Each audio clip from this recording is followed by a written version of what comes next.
प्रिय दर्शकों, नमस्कार। एक बार फिर से उपस्थित हूं आप सबके सामने विश्लेषण जन्म कुंडली का इस कार्यक्रम के अंतर्गत। आज जो आपके सामने कुंडली लेकर के आया हूं, ये कुंडली आई है मेरे पास अलवर राजस्थान से। शुरू करते हैं आज का कार्यक्रम। कहीं नहीं जाना है, बिल्कुल बन के रहिएगा।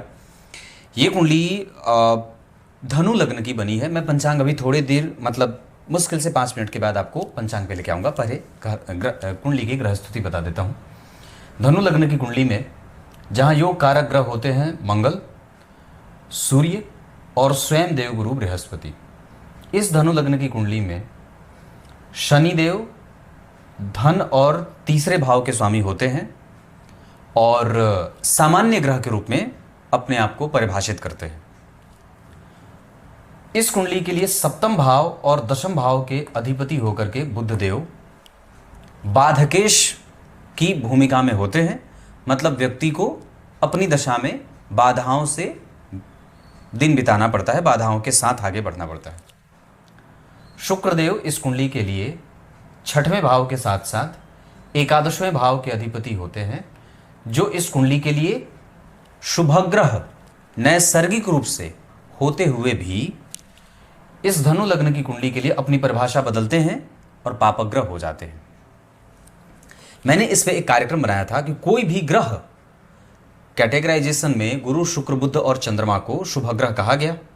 शनि, मंगल, राहु, केतु को शुभग्रह नहीं पापग्रह कहा गया। पर जब आप शुभग्रह की परिभाषाओं में देखते हैं तो उसमें से जो 2 शुभग्रह हैं बुध और चंद्रमा, ये नैसर्गिक रूप से शुभग्रह होते हुए भी ये बदलते रहते हैं। इनकी प्रवृत्ति बदलती रहती है। जब ये शुभग्रह के साथ बैठेंगे, शुभ भाव में बैठेंगे, तो बुध जो हैं वो शुभग्रह हो जाएंगे। पापग्रहों के मध्य हो जाएंगे तो पापग्रह हो जाते हैं। चंद्रमा अगर पक्ष बल से कमज़ोर हैं तो पापग्रह हो जाते हैं। मतलब ये 2 ग्रह बदल रहे हैं। तो सबसे पहले तो किसी भी लग्न की कुंडली के लिए हमें ये चेक करना होता है कि कितने ग्रह शुभग्रह बने हैं। जैसे यहाँ पे शुक्रदेव नैसर्गिक रूप से शुभग्रह होते हुए भी इस धनु लग्न की कुंडली के लिए पापग्रह हो गए ना, क्योंकि 11वां भाव पापक भाव होता है। तो 11वें भाव के स्वामी होने के कारण शुक्रदेव यहाँ पापग्रह हो गए। और चंद्रमा का निर्धारण कैसे होगा? तो जितने शुभग्रह थे गुरु, शुक्र, बुध और चंद्रमा, जिसमें से शुक्र निकल गए तो बचे 3। अब 3 शुभग्रह में से चंद्रमा को जब हम चेक करते हैं कि चंद्रमा शुभग्रह हैं कि पापग्रह हैं, तो यहाँ इनका जो जन्म हुआ है वो कृष्ण पक्ष के द्वितीय तिथि को हुआ है। कृष्ण पक्ष की द्वितीय तिथि सुबह 8:14 का समय है। अब जरा ध्यान से समझिए। तो चंद्रमा का अगर प्रभाव दिन का है, मतलब व्यक्ति का जन्म अगर दिन का है और चंद्रमा भी कृष्ण पक्ष के द्वितीय तिथि के हैं, तो ये शुभग्रह होंगे। तो एक यहाँ पे एक और सिद्धांत लागू होगा कि कृष्ण पक्ष के द्वितीय तिथि के चंद्रमा पहले तो शुभग्रह हो गए, मतलब 3 परमानेंट शुभग्रह हमारी कुंडली में बन गए। गुरु, बुध और चंद्रमा। शुक्र पापग्रह हो गए। दूसरा कि चंद्रमा जो हैं वो कृष्ण पक्ष के हैं और जातक का जन्म सुबह का है 8 बजे का, सूर्योदय के बाद।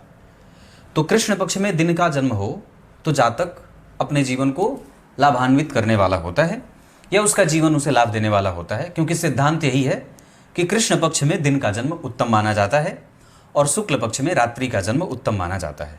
तो ये बात तो यहाँ पे सिद्ध हो गई कि चंद्रमा जो है वो शुभग्रह हो गए, पक्ष का बल भी मिल गया और कृष्ण पक्ष में जातक का जन्म हुआ है और दिन का जन्म है। तो हमारी कुंडली में 3 ग्रह शुभग्रह हो गए। पापग्रह कितने बन रहे हैं? तो इस कुंडली के लिए सूर्य क्रूर ग्रह होते हैं, वो न तो पापक हैं और न तो शुभग हैं, वो क्रूर ग्रह है, मतलब उनमें क्रूरता है। तो जहां देखेंगे वहां पे क्रूरता लाएंगे। तो सूर्य कहां देख रहे हैं? जन्म कुंडली के 6वें भाव पे। मंगल की दृष्टि कहां है? 6वें भाव पे। मतलब अपने दुश्मनों के प्रति व्यक्ति क्रूर रहेगा। अपनी परिस्थितियों को वो उसके गुलाम नहीं बनेगा, अब उसको हराना चाहेगा। ऐसा ही दृष्टिकोण होगा ना, क्योंकि 6वें भाव पे जब 2 पापग्रह की दृष्टि पड़ेगी या एक पापग्रह मंगल और एक क्रूर ग्रह शुभग्रह सूर्य की दृष्टि पड़ेगी, तो यहाँ पे व्यक्ति अपने परिस्थितियों के लिए, अपनी नौकरी के लिए, अपने बाल मतलब जो भी उसके जीवन में परिस्थिति बन रही है, उसमें वो किसी भी स्थिति में उसके साथ समझौता नहीं करेगा। वो उसको डट करके उसकी मुकाबला करने की स्थिति में रहेगा और उसको डिफीट करेगा, जीतेगा कहने का अर्थ है। तो ये स्थिति यहाँ बन गई। दूसरी बात कि इस धनु लग्न की कुंडली में केंद्र में बुध बैठे हैं। शुक्रो 10 सहस्त्राणी बुद्धो 10 शतानि च। तो बुध 1000 दोषों का शमन यहाँ लग्न में बैठ के कर देंगे। चंद्रमा केंद्र में बैठ गए तो मिथुन राशि बन गई। अब यहाँ ये स्वभाव व्यक्ति का होगा कि अब व्यक्ति वो दान भी करे तो किसी दूसरे का ना करे, किसी को देना भी है तो वो दूसरे की संपत्ति पे विश्वास नहीं रखेगा, अपने कमाए हुए संपत्ति से वो धन बटोरता है, आगे बढ़ता है, किसी का खाने वाला नहीं रहता। वो अपना खाएगा, खिलाएगा नहीं तो खाएगा भी नहीं, कोशिश करता है कि उसे किसी से मांगना ना पड़े। और ये भाव क्यों आएगा? क्योंकि गुरु द्वितीय भाव में, शुक्र द्वितीय भाव में और राहु भी द्वितीय भाव में, शुभता की वृद्धि द्वितीय भाव में हो रही है। और चंद्रमा जब मिथुन राशि के बनेंगे तो व्यक्ति को ऐसा बना देंगे कि वो किसी का हड़पने वाला नहीं है, उसकी बुद्धि बड़ी अद्भुत है और बड़ी वैचारिणी है, मतलब विचार को वृद्धि देने वाली, बोधगम्य है। यहां एक सप्तम स्थान में चंद्रमा जब मिथुन राशि का निर्माण करेंगे और बुध उस भाव को देखेंगे, मंगल भी इस भाव पे दृष्टि डाल रहे हैं, 8वीं दृष्टि। तो मंगल और चंद्रमा का संबंध और बुध का संबंध जब जन्म कुंडली के सप्तम स्थान से होगा तो दाम्पत्य भी बड़ा सुखद रहेगा। मतलब मैं उसे खराब नहीं कहूँगा, क्योंकि पंचम भाव के स्वामी हैं, 12वें में बैठे हैं और सप्तम को देख रहे हैं। तो यहाँ व्यक्ति प्रेम विवाह में भी जाता है। और सामान्य बात है कि अभी बच्चा अगर 2008 का है तो जब इनकी शादी की स्थिति होगी, जब विवाह की अवस्था होगी, तो सोच के देखिए हमारे भारतीय समाज की स्थिति क्या होगी। तब तक हम कितने बिल्कुल ही पथभ्रष्ट हो चुके होंगे। ऐसी अवस्था में प्रत्येक माता पिता का ये पुनित कर्तव्य होगा कि वो अपने बच्चों का संस्कार आवश्यक रूप से करें। मेरे पास कल एक झज्जर हरियाणा से कुंडली आई थी। बच्चा अभी महज 3 साल का था। उसके दादाजी या पिताजी थे शायद, वो मुझसे बात कर रहे थे कि हम उसको प्ले स्कूल में भेजना चाहते हैं। आजकल प्ले स्कूल का चलन चला है, तो हम भी अपने बच्चे को भेजना चाहते हैं। मैंने कहा बेवकूफ़ों की हद है, समाज कितना भ्रष्ट हुआ है। ये चलन आपका नहीं है कि आपके बच्चे प्ले स्कूल में जाएंगे तो उठना बैठना सीखेंगे। ये चलन धन कमाने वालों का है, वो चलाया गया है जबरदस्ती। ये पश्चिमी सभ्यता है जहां बच्चे के माता पिता बच्चों को समय नहीं देते थे, तो उसको प्ले स्कूल का सिस्टम ला दिया कि बच्चे अब हमारी अनुपस्थिति में घर पे कैसे रहेंगे, तो उनको प्ले स्कूल में भेज दो। पर वस्तुतः अगर आप घर पे हैं, आप अगर जिम्मेदार पिता हैं और सच्चे अर्थ में अगर चाहते हैं कि आपका बच्चा कल आपकी सेवा करे, तो कम से कम 6-7 साल तक तो उसको आपको बहुत अच्छे तरीके से अपने घर को ही खेल का मैदान बनाइए, अपने बच्चों के साथ खेलिए, उसके साथ समय बिताइए। तो 3 साल का बच्चा है, उसको प्ले स्कूल पे भेज रहे हैं, उससे बढ़िया है कि अभी आपके पास 3 साल का समय है, रामायण, भागवत गीता, महाभारत और रामचरितमानस आदि का पाठ पढ़ाइए। ये लोग नहीं करेंगे।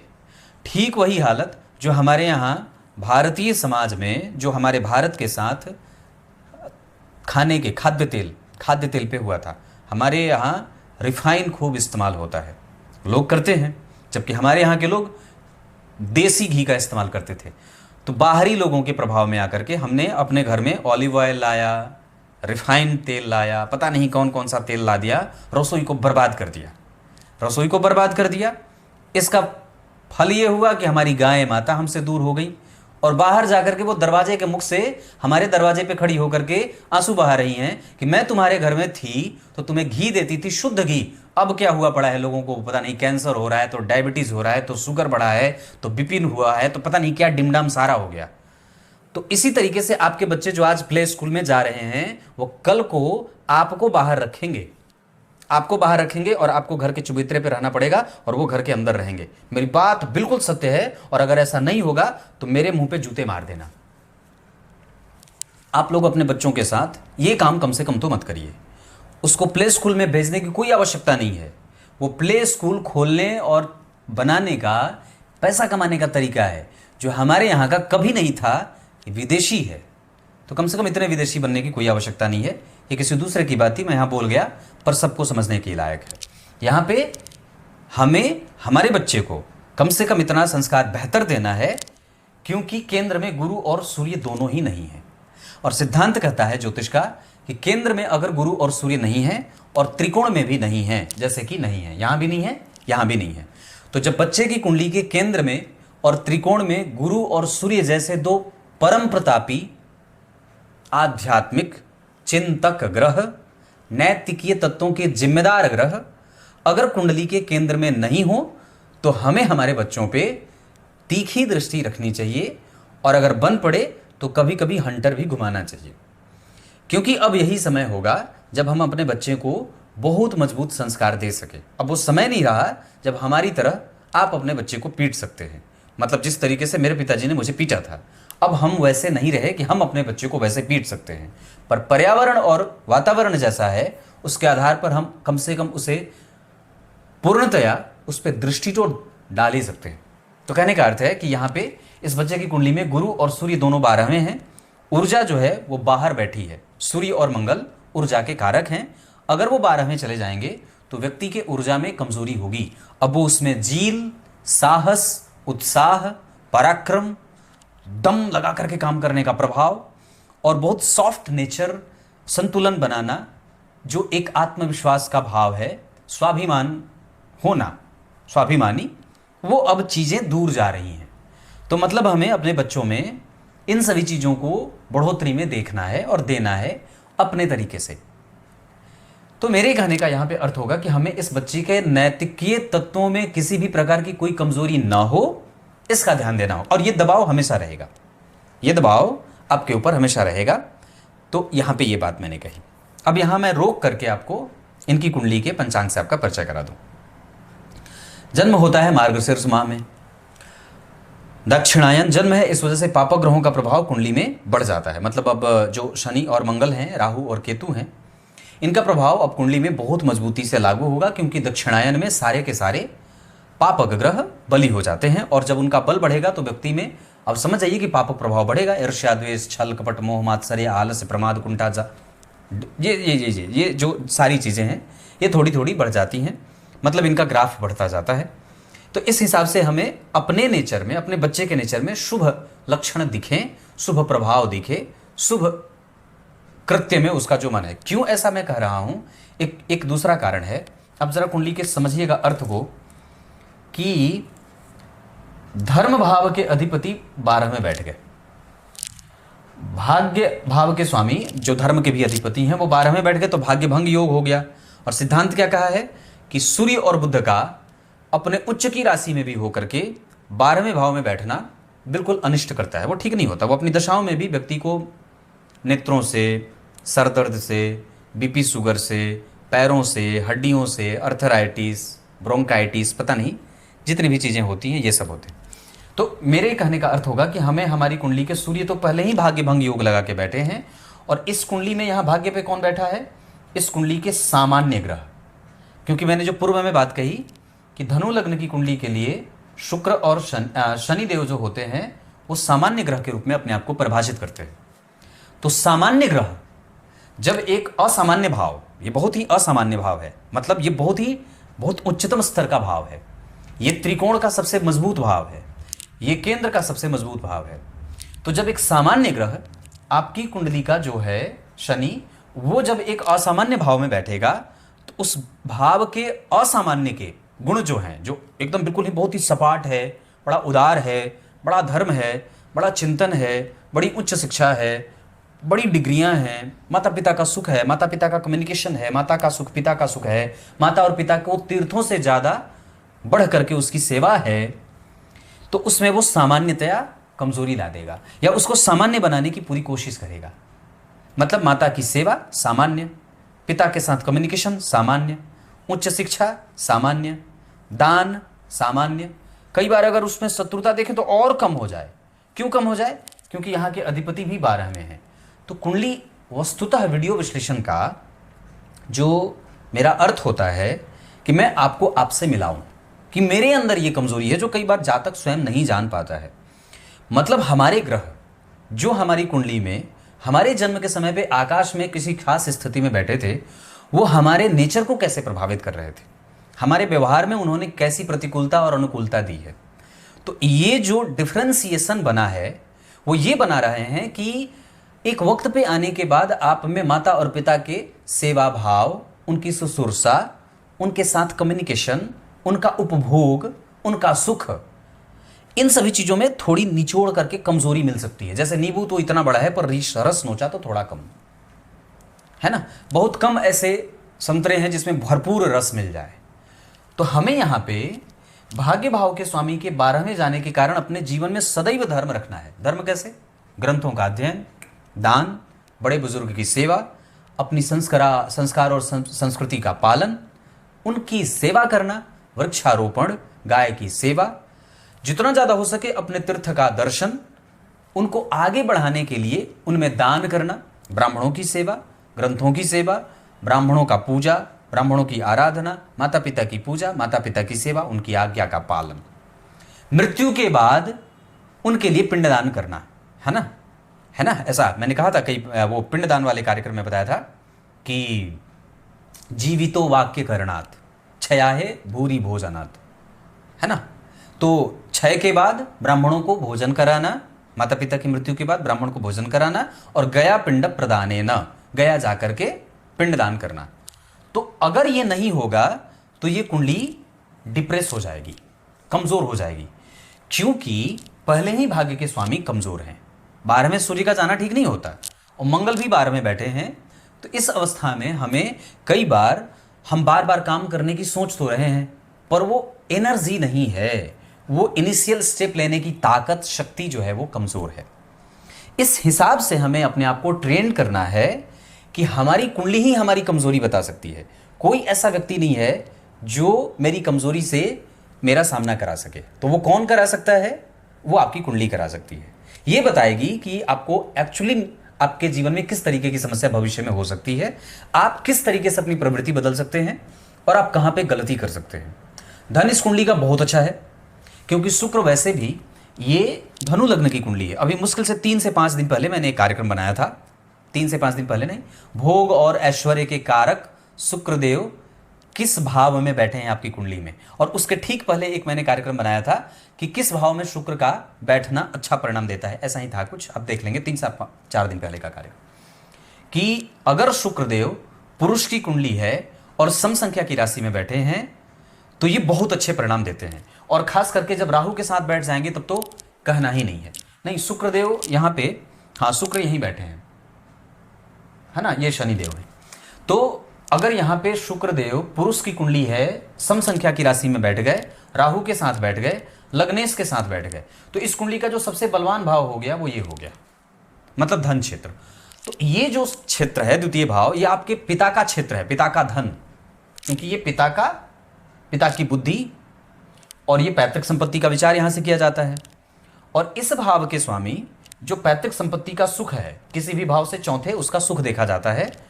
तो इस भाव का जो सुख है ये स्वग्रही है, मंगल 12वें है। इस वजह से कई बार व्यक्ति अपने जन्म स्थान से दूर जाता है, दूर जाकर के धन कमाता है और दूर ही जाकर के उसको सफलता भी मिलती है। लेकिन उसके संबंध अपने पैतृक संपत्ति को लेकर के बहुत ही सकारात्मक होते हैं और वो अपने पिता के संपत्ति का उपभोग अच्छे तरीके से करता है और उसकी वृद्धि रखने वाली नेचर में रहता है। मैं पंचांग पे बात कर रहा था, आर्द्रा नक्षत्र में आपका जन्म हुआ है। इसके जो अधिपति देवता हैं, वस्तुतः ये नक्षत्र राहु का है, पर इसके जो स्वामी देवता है वो साक्षात शिव है। ओम रुद्राय नमः, इस मंत्र का जप व्यक्ति को अपने जीवन काल में, पूरे जीवन में कम से कम कुछ कुछ वर्षों पे 5 से 7,000 8,000 बार किसी ब्राह्मण से या स्वयं से भी ओम रुद्राय नमः इस मंत्र का जप करना चाहिए और भगवान शिव का अभिषेक करना चाहिए। शहद से, कुशा के जल से, दूध से, जो भी बन पड़े, आप किसी भी चीज से अभिषेक करिए और इस मंत्र का जप करिए। इसके साथ साथ पीपल के वृक्ष की जड़ थोड़ा सा काट करके और उसको अपने गले में रविवार के दिन धारण करिए। साथ ही साथ भगवान शिव की खूब पूजा करिए। यह धनु लग्न की कुंडली है। आर्द्रा नक्षत्र वाले जो होते हैं बड़े ही विष की भांति होते हैं, फैलने वाले, उनका प्रभाव बड़ा विचित्र होता है। वो जिस सिंहासन पे बैठ जाते हैं उसके नीचे उसका राजा ही क्यों ना बैठा हो, उसकी इतनी हिम्मत नहीं होती है कि वो सिंहासन पे वापस आ सके। मेरे कहने का अर्थ समझिएगा, जिस जगह पे व्यक्ति के पांव पड़ जाते हैं उस जगह पे कोई दूसरा अपना पांव जमा नहीं पाता है। इसका एक व्यापक परिणाम अगर कर दूं उदाहरण के साथ, तो जिस भी पद पे अगर ये व्यक्ति चला जाए, इतना अच्छा काम कर दे कि उस गड्ढे को फिर से भरना किसी सामान्य व्यक्ति के लिए बड़ा मुश्किल हो जाता है। इससे एक स्पष्ट बात तो निकल जाती है कि व्यक्ति अपना काम पूरे मनोयोग से करेगा और प्रोफेशनलिज्म आला दर्जे की होगी, बहुत उच्चतम दर्जे की होगी, मतलब जिसमें भगवान की बड़ी कृपा होगी कि व्यक्ति का पराक्रम बहुत बेहतरीन है। और मैं ऐसा इसलिए कह रहा हूं क्योंकि जन्म कुंडली के तीसरे भाव के स्वामी तीसरे भाव को देख रहे हैं और धन भाव के स्वामी भाग्य भाव में बैठ करके, पराक्रम और धन का संयोग, अगर इस भाव के स्वामी शनि यहां बैठ जाते, यहां बैठ जाते या यहां बैठ जाते, तो ये न तो व्यक्ति को बहुत अच्छा बना पाते या न तो व्यक्ति के पास धन दे पाते। पर यहां इस भाव के स्वामी होकर के भाग्य भाव में बैठे हैं। डिस्पोजिटर प्लैनेट सूर्य 12 में है, इस वजह से थोड़ी कमजोरी जरूर आएगी, पर निसंदेह शनि की दशा में व्यक्ति का कम्युनिकेशन बहुत अच्छा रहेगा, उसका प्रैक्टिकल भाव बहुत अच्छा रहेगा और वह बेहतर प्रगति कर जाएगा। मतलब इस कुंडली में इतनी सारी चीजें हैं। नक्षत्र आर्द्रा का मैंने बताया, पीपल का जड़ धारण करना है, शुक्ल योग, शूद्र वर्ण और मनुष्यगण का व्यक्ति होगा, तो शूद्रता रहेगी, खाओ पियो मस्त रहो। और मनुष्यगण के होने के कारण उसमें ईर्ष्या भी है, द्वेष भी है, छल है, कपट है, सारी चीजें भरी पड़ी हैं, थोड़ी थोड़ी थोड़ी थोड़ी। कभी ये धर्म भाव के 12वें भाव के जाने के कारण सूर्य की दशा में कभी अधार्मिकता, नास्तिकता और प्रैक्टिकलिज्म ये थोड़ा बढ़ जाता है, सेकुलरिज्म बढ़ जाता है। एक बात बड़ी अद्भुत बताऊं, जब व्यक्ति डरपोक होता जाता है तो वो सेकुलर हो जाता है। जब वो डरपोक हो जाता है तो वो सेकुलर हो जाता है। तो ये भी ऐसा हो सकता है, ऐसा ना हो, इस वजह से हमें इसका ध्यान रखना होगा। अब मैं यहां से आपको नवांश और दशमांशा कुंडली पे लेके आता हूं। ये कुंडली नवांशा में कर्क की बनी है। अब जरा ध्यान से समझिएगा। तो इस लग्न कुंडली में कर्क राशि अष्टम भाव में बनी है और यहां के अष्टमेश अगर लग्न में बैठे हैं, इसका अर्थ होगा कि सिद्धांत है ज्योतिष का जो मैं आपको यहां पे बता दूं कि अगर लग्न कुंडली का तीसरे भाव का स्वामी, छठवें भाव का स्वामी, 8वें या 12वें भाव का स्वामी या एकादशवें भाव का स्वामी अगर नवांश कुंडली के लग्नेश हो जाते हैं, तो ये हमें ये विचार करने पे विवश करते हैं कि अब हमें अपने कम्युनिकेशन पे काम करना है जो पत्नी के साथ होगा। विवाह के बाद की स्थितियों में हमें वो साहस, वो बल, वो सकारात्मक भाव बना करके रखने होंगे, नहीं तो थोड़ा भी निगेटिव होने पे ये आपको कई गुना नीचे लेके चला जाएगा। क्योंकि अष्टमेश यहाँ के और यहाँ केतु बैठे हैं, तो यहाँ व्यक्ति के पास धर्म का ज्ञान, चीज़ों को समझने की शक्ति, कंसंट्रेशन, भविष्य देखने की क्षमता या जानने की जो उत्सुकता होती है किसी भी वस्तु या चीज़ को या विषय को, वो बड़ी अद्भुत होती है। और साथ ही साथ यहाँ इस केतु की दृष्टि 12वें भाव में सूर्य, मंगल और गुरु और शनि दोनों पे है, शुक्र दोनों पे है। तो इस हिसाब से व्यक्ति के जीवन में केतु की दशा में स्वास्थ्य से संबंधित समस्या होगी। लेकिन इसी केतु की जो राशि यहाँ बनी है, वो जब लग्न में बैठेंगे और लग्नेश जन्म कुंडली में देखिए यहाँ अमावस्या दोष बना रहे हैं, सूर्य और चंद्रमा एक साथ आ जा रहे हैं। इस वजह से यहाँ पे एक गड़बड़ी होगी कि यहाँ पति और पत्नी के बीच में कम्युनिकेशन गैप हो सकता है, क्योंकि यहाँ भी सूर्य केतु से दृष्ट हैं, यहाँ भी सूर्य केतु से दृष्ट हैं। और मैं ऐसा क्यों बोल रहा हूँ कि कम्युनिकेशन गैप हो सकता है, क्योंकि नवम भाव पति और पत्नी का एक साथ एक टेबल पे आना, विमर्श करना और भविष्य का मार्ग तय करना, जबकि केतु की दृष्टि उसमें कहीं ना कहीं मिसकंसेप्शन देती है, गड़बड़ी पैदा करती है, तो थोड़ी परेशानी देती है। यहाँ भी इस केतु की दृष्टि सूर्य और चंद्रमा दोनों पे थी और राहु और केतु का प्रभाव जन्म कुंडली के पंचम भाव पे और सप्तम भाव पे दोनों पे था। राहु की दृष्टि यहाँ भी जा रही है। गुरु जो है वो नीच के हो रहे हैं, जिनका नीच भंग नहीं हो रहा है। यहाँ गुरु मकर के हैं, यहाँ भी गुरु मकर के हैं। अब यहाँ पे एक अच्छी बात आएगी जो शास्त्र कहता है, यहाँ भी गुरु नीच के, यहाँ भी गुरु नीच के, यहाँ भी इनका नीच भंग नहीं हुआ है। शुक्र के साथ बैठे हैं पर शनि की दृष्टि नहीं है, मंगल केंद्र में नहीं है, इस वजह से यहाँ भी नीच भंग नहीं होगा और यहाँ भी नहीं है। पर ग्रह स्वतः अपना नीच भंग कर रहा है।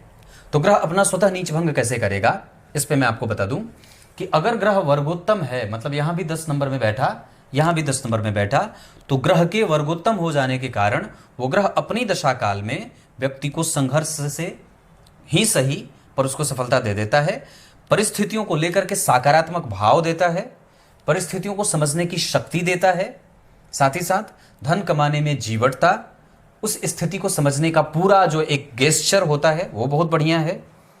किसी भी प्रकार का कोई मिस कम्युनिकेशन नहीं है, बहुत बढ़िया है। वातावरण ठीक है, बड़ों का आशीर्वाद भी है, धर्म भी है, प्रकृति को साथ ले चलना, वातावरण को संतुलित रखना, जो एक होता है जैसे कि रूटीन आपका, वो बहुत अच्छा है। दाम्पत्य को तोड़ने का विचार नहीं है। ये ऐसा गुरु की दशा में होगी। पर नीच के होने के कारण अगर ये नीच भंग नहीं होता तो ये गुरु खराब हो जाते, लेकिन यहां गुरु खराब नहीं होंगे क्योंकि क्रमशः वो वर्गोत्तम है और वर्गोत्तम ग्रह बली हो जाता है। बलवान होने के कारण उसके सारे परिणाम आपको मिलने लगते हैं। तो सत्य और असत्य के बीच अंतर स्पष्ट करना, बड़ों का आदर, अपने जीवन में धर्म को रखना, अपने जीवन को धर्म से युक्त करके रखना, ये जो सारी चीजें हैं वो बहुत ही बेहतर हो जाएंगी। लेकिन एक गड़बड़ी जो नवांश कुंडली के नवम भाव में सूर्य और चंद्रमा के एक साथ बैठने के कारण होगी, वो ये होगी कि व्यक्ति एक साथ कई बार बहुत लंबे समय तक या थोड़े समय, जैसे 1 घंटा, आधा घंटा, 45 मिनट अपने पत्नी के साथ जब कभी भी रहेगा तो थोड़ी बहस हो जाएगी, एक गर्माहट वहां पे दिख जाती है, घर्षण दिख जाता है। तो ये एक सामान्य बात होगी। पर मैं फिर भी वो भी ना हो, इस वजह से ये बात कहूंगा कि यहाँ पे हमें सावधान रखना होगा। यहाँ मंगल 12 में है, मांगलिक दोष होगा, और यहाँ पे भी मंगल अष्टम में है, इस वजह से मंगल दोष यहाँ भी लगेगा। यहाँ बुध 12 में है, इस वजह से शारीरिक संबंधों में तो कोई गड़बड़ी नहीं होगी, पर गुरु और राहु का संबंध आपस में व्यक्ति को, पत्नी को भी काम करने वाला बना देंगे। दशम स्थान के शुक्र चतुर्थ स्थान को देख रहे हैं लाभेश होकर के, इस वजह से पत्नी के आने के बाद संपत्ति की वृद्धि भी होगी, इसमें भी कोई संदेह नहीं है। भवन, भूमि, वाहन आदि का सुख बहुत अच्छा रहेगा। उच्च शिक्षा अगर व्यक्ति बाहर जाना चाहते, बाहर जाकर के लेना चाहता है तो बिल्कुल ले सकता है। अब मैं कुछ ग्रहों की दशाओं पे बात करूंगा, पर उससे पहले दशमांशा पे एक बार चक्र देख लूं। दशमांशा कुंडली में लग्न का अधिपति 12 में है और 12वें भाव में सूर्य मंगल, 12वें भाव में स्वग्रही बुध, 12वें भाव में मित्र की राशि में मंगल और गुरु की दृष्टि। मतलब अब जब आप कुंडली के तीनों चैप्टर को देख रहे हैं, लग्न, तीनों वर्ग, लग्न, नवांश और दशमांशा, तो आपको एक बात स्पष्टतया दिख रही है कि 12वां भाव एक्टिव है। मतलब या फिर ये कह सकते हैं कि वहां 12वां भाव सुरक्षित हो रहा है किसी न किसी तरीके से। पहले नंबर पे क्यों? क्योंकि यहां मंगल और सूर्य 2 परम मित्र एक साथ और मंगल स्वग्रही होके बैठे थे। ठीक है। दूसरा, यहां 12वें भाव के स्वामी 12वें भाव में बैठे हैं, मित्र शनि के द्वारा देखे जा रहे हैं। और दशमांशा कुंडली में लग्न का अधिपति ही 12 में है और 12वें के स्वामी गुरु उसको देख रहे हैं। इसका अर्थ होगा कि 12वें भाव में बहुत मजबूती हर जगह मिल रही है। इस वजह से हमें अपने जन्मस्थान से थोड़ा दूर जाना है और जाना ही पड़ेगा। इसका एक कारण और होगा जो सिद्धांत कहेगा कि पंचम भाव के स्वामी हैं, 12 में बैठे हैं, तो व्यक्ति धन कमाए बाहर से, ये एक अच्छा पुत्र साबित हो सकता है। इनके पिता एक अच्छे पिता साबित हो सकते हैं, या हैं, सकते हैं नहीं, हैं, ये एक अच्छा पुत्र साबित हो सकता है। इनके पिता एक अच्छे पिता हैं, सकते हैं और हैं में अंतर है। और इनकी संतति एक अच्छी संतति होगी, इसमें संशय है। क्लियर बोल देता हूं, इनकी संतति इनके लिए एक अच्छी संतति का परिभाषा शुद्धता से बिल्कुल मतलब जो परिपुष्टित कर सके, इसमें संशय है। और ऐसा मैं इसलिए कह रहा हूं क्योंकि इस कुंडली के पंचमेश 12वें भाव में बैठे हैं। ये गनीमत है कि वो अपनी राशि के बैठे हैं। अगर वो थोड़े भी इधर उधर हो जाते तो और खराब हो जाता। पर एक बड़ी अच्छी बात और अद्भुत बात मैं आपको जो बताऊंगा, जो कि घटित हो रही है, कि कम से कम गुरु की दृष्टि इस भाव पे है, मंगल और सूर्य की दृष्टि इस भाव पे है। इस वजह से कम व्यक्ति चाहे जैसा भी रहे, अपने परिस्थिति के साथ संतुलन बनाने में कामयाब रहेगा। भाव पे अगर गुरु की दृष्टि है मतलब बहुत अच्छी बात है, वहां पे ऊर्जा है, साहस है। मैंने जैसे पूर्व में बात कही थी, यहाँ पे सूर्य और मंगल की दृष्टि है। मतलब हम इतना कह सकते हैं कि चाहे व्यक्ति को कुछ मिले ना मिले, और मैंने तो स्वभावतः पहले ही बात कही थी कि चंद्रमा मिथुन के बैठे हैं, तो ये व्यक्ति किसी के ऊपर आश्रित नहीं रहेगा, अपना काम स्वयं से करना चाहेगा और किसी से सेवा नहीं लेगा। ये बुढ़ापे की मैं बात कर रहा हूँ।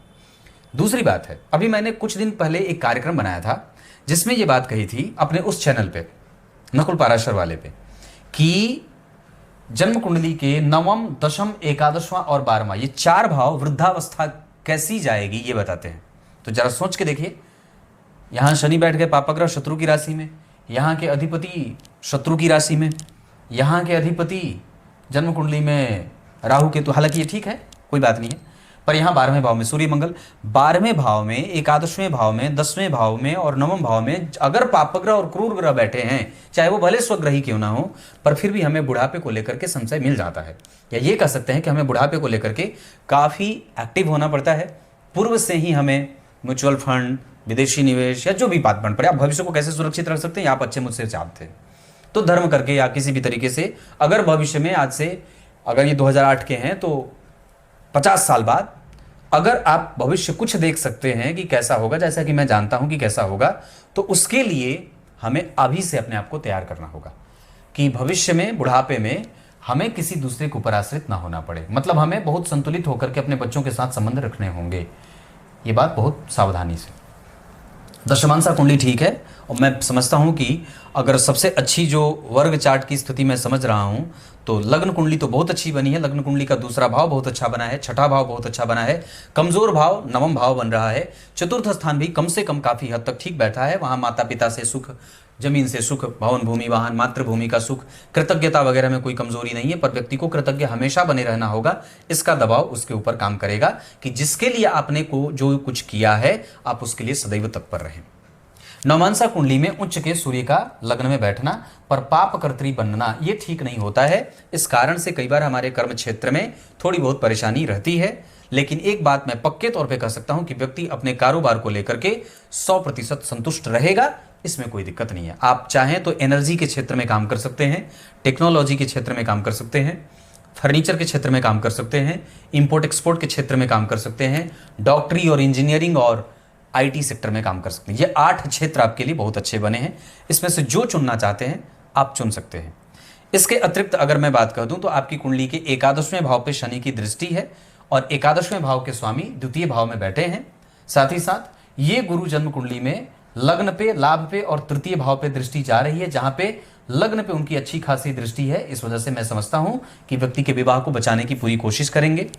12वें भाव पे स्वग्रही बुध, शनि और मंगल यहां भी सप्तम भाव को देख रहे हैं या सप्तम भाव को पाप कर्त्री लगा रहे हैं, पर यहां गुरु बैठे हैं। अगर भाव का स्वामी यहां बैठ जाता तो अच्छा होता, पर गुरु और शनि का परिवर्तन कम से कम विवाह टूटने से बचाएगा। हालांकि फिर भी हमारे ऊपर यह दबाव रहेगा कि हम कुंडली मिला करके और बहुत अच्छे तरीके से एक अच्छा दाम्पत्य शुरू करना चाहते हैं, तो हमें प्रेम विवाह से बचने के लिए कोशिश करनी चाहिए और माता पिता की आज्ञा का पालन करते हुए अपने संस्कार और सभ्यता को सुरक्षित रखते हुए विवाह करना चाहिए, क्योंकि यहाँ पे कहीं ना कहीं प्रभाव तो रहेगा।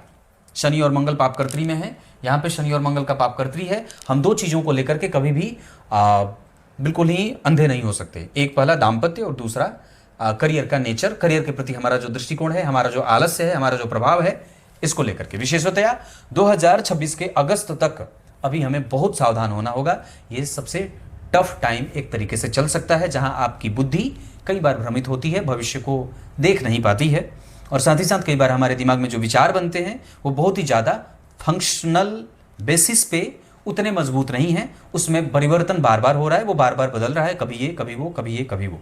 तो ऐसा नहीं करना है।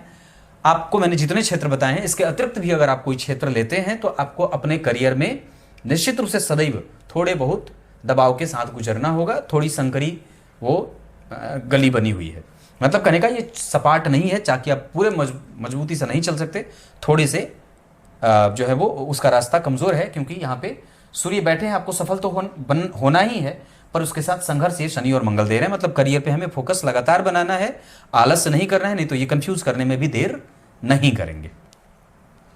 अब मैं दशाओं पे बात करता हूँ। केतु की दशा, मंगल की दशा, शनि की दशा, 12वें बुध और गुरु की दशा। मतलब मैंने कौन कौन से ग्रह की बात की? केतु, मंगल, सूर्य, बुध और शनि। ये 5 ग्रहों की दशाओं में हमें किन किन बातों का ध्यान रखना है? तो केतु की दशा में अपने स्वास्थ्य में पेट का ध्यान रखना है। मंगल की दशा में अपने मित्रों से और अपने क्रोध पे नियंत्रण रखना है, जल्दबाजी में निर्णय नहीं लेना है। सूर्य की दशा में अपने नेत्र और हड्डियों का ध्यान रखना है। ये ध्यान आप रखेंगे, मेरा काम बताना है। बुध की दशा में हमें अपने दाम्पत्य को सावधान रखना होगा और जल्दबाजी में कोई निर्णय नहीं लेना है। और शनि की दशा में वापस हमें एक बार आलस्य घेरेगा। मतलब अभी शनि की दशा आएगी 2026 में, हमें इस पूरे दशा काल में आलस्य नहीं करना है। एक्टिव रहिए, मजबूती से उपस्थित करिए खुद को। इसके अतिरिक्त चंद्रमा की दशा, शुक्र की दशा और काफ़ी हद तक सूर्य की दशा, और ये जो 3 दशाएं बच रही हैं, चंद्रमा, शुक्र और सूर्य की दशा, ये 3 दशाएं आपको लाभ देंगी। मतलब इस दशा काल में आपको सूर्य की दशा में भी फायदा होगा, मतलब टोटल दशाओं में नुकसान नहीं होता है, कुछ फायदा भी होता है, तो ऐसा है। बाकी और भी चीज़ें जो मैं अन्य वर्ग चार्ट को देख करके बता रहा हूँ, उसके आधार पे अल्टीमेटली अगर मैं कहूँ तो गुरु, चंद्रमा और शुक्र की दशा में व्यक्ति के पास धन आएगा, मन शांत रहेगा, वो सकारात्मक रहेगा, उसके निर्णय सही होंगे और वो ऑप्टिमिस्टिक रहेगा। पर कमजोरी शनि की दशा में निर्णय लेने में दिक्कत होगी। शनि की दशा में थोड़ा काम धुंधला धुंधला सा दिखेगा, हाँ, लेकिन सूर्य, मंगल, बुध, राहु और केतु की दशाओं में हमें टफ बीतना है, थोड़ी कठोरता भी मिलेगी। ऐसे दशाओं का प्रक्रम रहेगा। कोई भी शुभ कार्य करना हो, आप आसानी से गुरु की दशा में, चंद्रमा की दशा में या सूर्य की दशा में, उच्च शिक्षा से संबंधित हो, विद्यालय में निर्णय लेना हो, विद्यालय में एडमिशन लेना हो, या विवाह के लिए कोई निर्णय लेना हो, मांगलिक कृत्य करना हो, ट्रांसफर लेना हो, इन दशाओं में कर सकते हैं। संतान और विवाह से संबंधित अगर कोई निर्णय लेना हो तो आप ले सकते हैं मंगल की दशा में और शुक्र की दशा में। इसके अतिरिक्त बुध के भी अंतर प्रत्यंतर महादशाओं में आप इन दोनों क्षेत्र से विवाह के निर्णय या संतान से संबंधित निर्णय ले सकते हैं। एजुकेशन से संबंधित, शिक्षा से संबंधित, कॉलेज में एडमिशन आदि से संबंधित आप निर्णय लेना हो तो आप सूर्य की दशा में, मंगल की दशा में भी ले सकते हैं। स्थान परिवर्तन के कोई निर्णय लेने हो, जगह बदलना हो, नौकरी बदलनी हो तो आप चंद्रमा के साथ केतु और राहु की दशा में निर्णय ले सकते हैं। क्लियर है? शुभ अंक आपके लिए 5 रहेगा। शुभ रंग आपके लिए गेरुआ और लाल रहेगा। धन कमाने के लिए दिशा उत्तर रहे, उत्तरी क्षेत्र या पश्चिमी क्षेत्र भी रहेगा। इसके अतिरिक्त आपकी कुंडली में आप मीन, मेष, वृष, मिथुन, तो दक्षिण दिशा के मकान में भी रह सकते हैं या पश्चिम दिशा के मकान में भी रह सकते हैं। इसके अतिरिक्त आपकी कुंडली की वाणी बहुत अच्छी है, इसे खराब न बिल्कुल मत करिए। लग्न में बुध आपको बुद्धिमान बना रहे हैं। लग्न का अंश 13 अंशों का बैठा है, इस वजह से ये कुंडली बहुत अच्छी बनेगी। नक्षत्र पे चर्चा कर दूं, सूर्य आपकी कुंडली में 28 डिग्री पे ज्येष्ठा नक्षत्र में बैठे हैं, इस वजह से उनमें थोड़ी कमजोरी भी आ रही है। मतलब जितनी विद्वता होनी चाहिए, जितनी कंसंट्रेशन होनी चाहिए, उतनी वो नहीं है। जैसे मित्र मिलने चाहिए वैसे मित्र नहीं मिल रहे हैं। चंद्रमा जिस नक्षत्र में बैठे उनका प्रभाव मैंने बता दिया है। 18 डिग्री के अवस्थागत ठीक है, पश्चिम दिशा में ठीक बैठे, कोई खराब नहीं है। हालांकि दशम चतुर्थ स्थान में बहुत अच्छे होते हैं, पर ठीक है, वहां पे आप पत्नी के पीछे पीछे भागने वाले दिख रहे हैं, पल्लू पकड़ के भागने वाला। मंगल जो है वो जन्म कुंडली में जिस स्थिति में बैठे हैं उसके आधार पर आपको क्रिएटिव बना रहे हैं और कम से कम आपके छोटे भाइयों के साथ संबंध आपके अच्छे बन रहे हैं। आपको वास्तु का दोष नहीं लगेगा। इतना फायदा है कि आपको कहीं भी नींद अच्छी आ जाएगी और कम से कम कोई ऐसे आपको हरा और थका नहीं सकता है। बुध का प्रभाव आपकी कुंडली में आपको अनुभवी बना रहा है। मूल नक्षत्र में 8 डिग्री के बैठे हैं।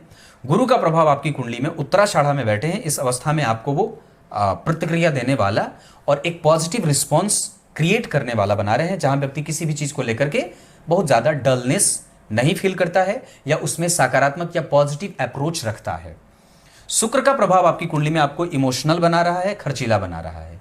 और शनि आपकी कुंडली में आपको धर्म से, प्रैक्टिकलिज्म, थोड़ा कम बोलने वाला या थोड़ा माता पिता के साथ कभी कभी कंफ्लिक्ट में जाने वाला बना रहे हैं। कम्युनिकेशन गैप दे रहे हैं पत्नी के साथ। राहु आपकी कुंडली में धनवान बना रहे हैं, जबकि केतु आपको ऑथेंटिक बना रहे हैं, अपने चरित्र को समझने वाला, अनुभवी, सुखी और धार्मिक बना रहे हैं। ये आपकी कुंडली है। दिन के हिसाब से अगर बात करेंगे तो आपकी कुंडली के लिए गुरुवार और रविवार का दिन बहुत अच्छा रहेगा। इतनी सारी चीजें मैंने बता दी हैं। शनि की दशा अभी आएगी या चल ही रही है। 2024 के मार्च से गुरु में राहु चल रहे हैं। एक लाजवर्त धारण करिए। मैंने दान कहा है, अगर दान कुछ करना चाहते हैं तो आप ग्रंथों का दान कर सकते हैं, गीता जी का दान कर सकते हैं, पर योग्य व्यक्ति को। इसके अतिरिक्त आप पशु की सेवा कर सकते हैं, गौशाला वगैरह में जाकर के उनकी सेवा कर सकते हैं।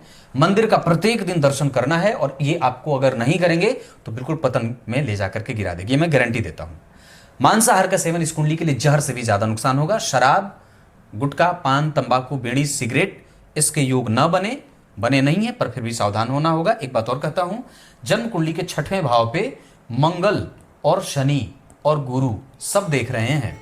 इस वजह से आप कानून के क्षेत्र में भी सफलता अर्जित कर सकते हैं, कानून से संबंधित क्षेत्र में भी सफलता है। लेकिन बीमारी भी है।